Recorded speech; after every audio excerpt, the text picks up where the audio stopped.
Hello, everyone. Welcome. Thank you for joining with us again. Uh, we're going to look today uh, a step from last week. Last week we talked about the deepest desires. Today we're going to talk about the other desires that are on the surface of life.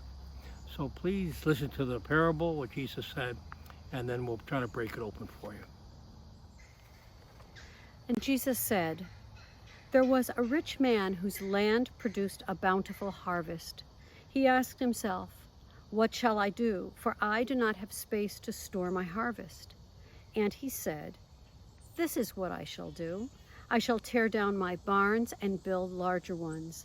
There I shall store all my grain and other goods, and I shall say to myself, now, as for you, you have so many good things stored up for many years. Rest, eat, drink, and be merry.'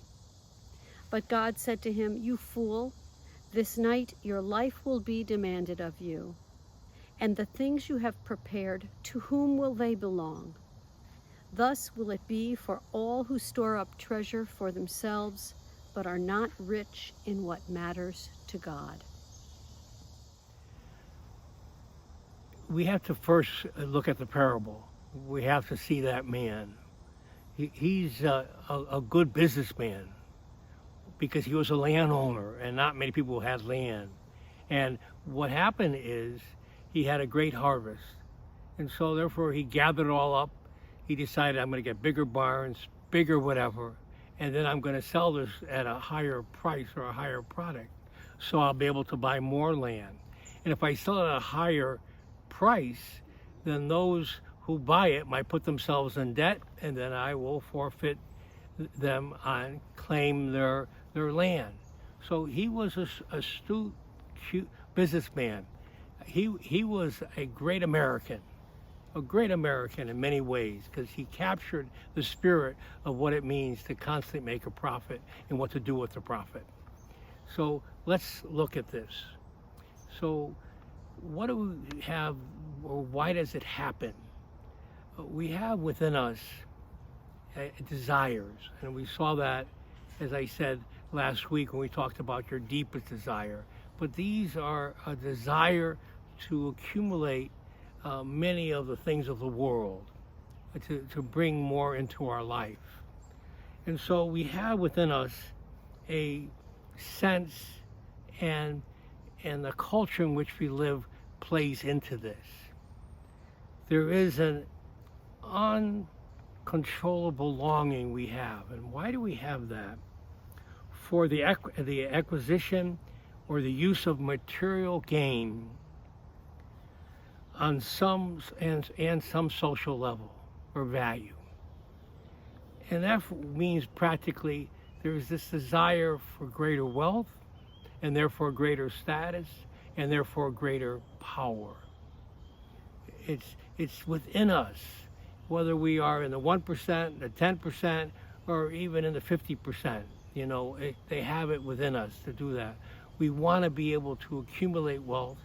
We want to be able to accumulate status. We want to be a somebody, and we also want to accumulate power, to be able to be in control of our life and our destiny, and control of others. We also have a selfish, excessive desire for more of something.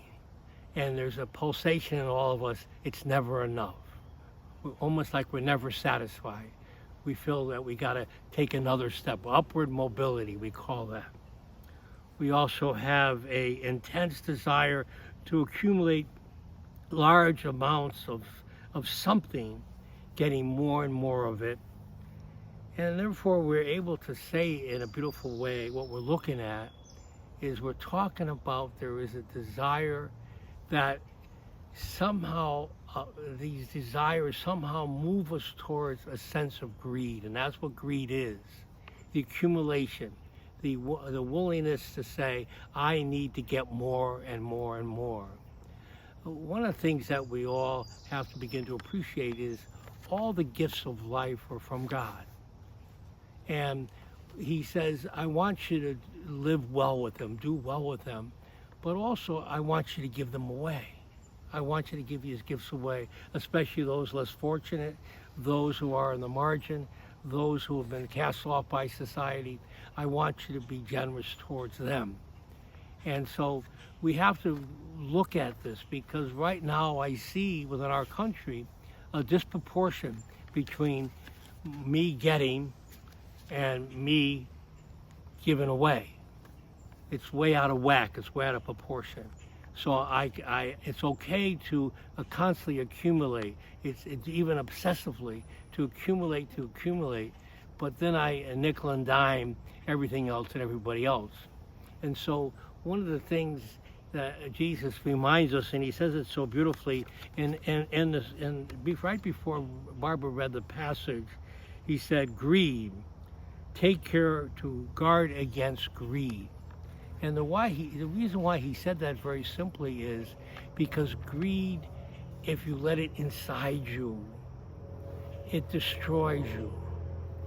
The church over the years called it a capital sin, which means that it is a destructive force within you, that if you let it go and you continue to feed it, it will first destroy your relationship with God. Yeah, you'll be transactional with God. You might even be, quote, religious, and people look at what a religious person because you show up and sit in the front seat, whatever it may be. But inside, it is destroying your relationship with God, because you can't get off the surface. Because what happens when all of a sudden these desires begin to dominate your life, when that happens to you, as it dominates, we have within our book called the prison of the self. The only ones you begin to see is yourself. And then you don't want to leave the surface, because you're going to have to give up and surrender a lot of that which you accumulated. So you stay on the surface of life. And then along that line too, you end up losing your ability to love. And then life becomes all about you.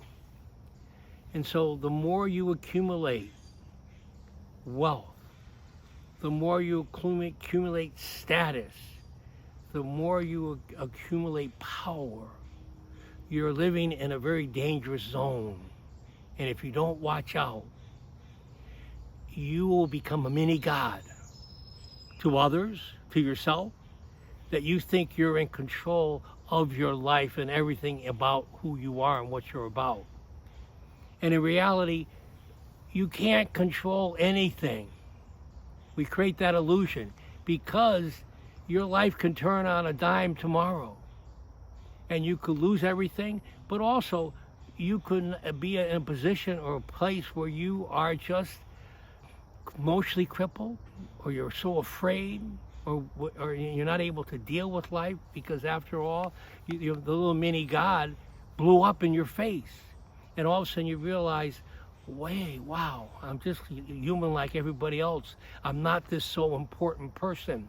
And all of a sudden, guess what?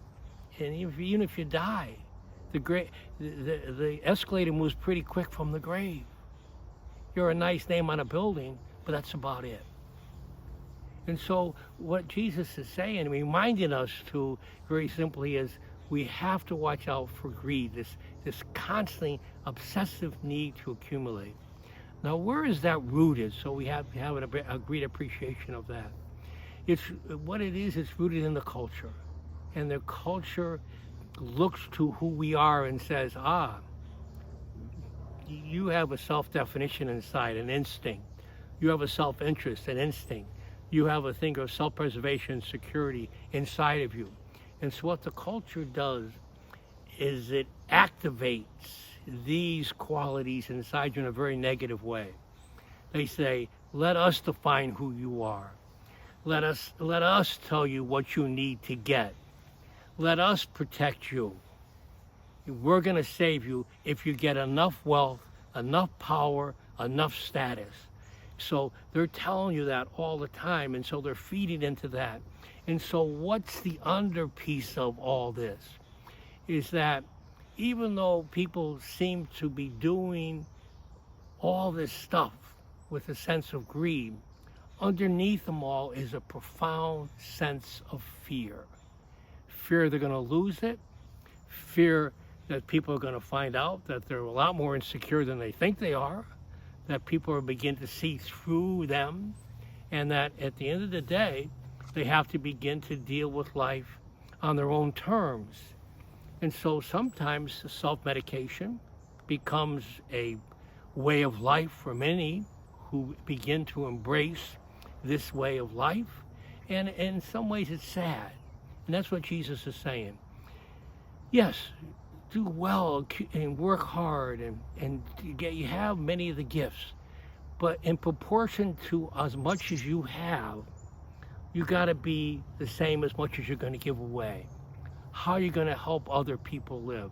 How are you going to help other people less fortunate? Now people say, well, I give $200,000 to this program over here, but you're making 50 million or you're making 20 million. $200, $200,000, whatever it is, to 20 million is a very small percentage. And so one of the things that we even con ourselves when we're in that position, well, I need this, I got to keep this, and so I got to beat a better house, because if I don't have a better house, or I don't have more power, then I lose my status. And so it's a vicious circle that you're going to get yourself in. So Jesus said, please, it will destroy you. Greed destroys. And so he doesn't want that for you. He wants you to go deeply into the greatest desire so you can live in a freedom. And yes, use your talents to get resources, but to use your talent also to empower others, to give away and to help others to do that. And so how does the culture do it, which we got to be sensitive to? Advertisement. This is what you need for your self-image. This is what you need for yourself, you know. It's, and basically the values they talk about, win at all costs. They also say, listen, be successful. Be successful. And if you're not successful, then you're a loser, you know. So what do you mean you're going to be a teacher? Wow, and you could do this. What are you doing this for, you know? So in any service work, sometimes we are looking down on them, be saying, look what we're about and who we're about. One of the things that I constantly see and struggle with is that when you have a lot of intensity of stuff that you're trying to get more and more, bigger houses, bigger, better cars, better this and this, what happens very simply, as I said before, it's all about you. It's all about you. It's all about you until the day that you got to deal with the underbelly and the stark aspect of living. And then it's no longer about you. It's all about what you have. And they're gathering now around you, and they can't wait till you move on to the other land. So keep this close to your heart. Give it away before it's taken from you. And then they'll take it, they'll run with it, and they'll say, oh, he was a nice guy, but we got his cash. Have a great day. Thank you very much. I hope this helps you to think a little bit about this.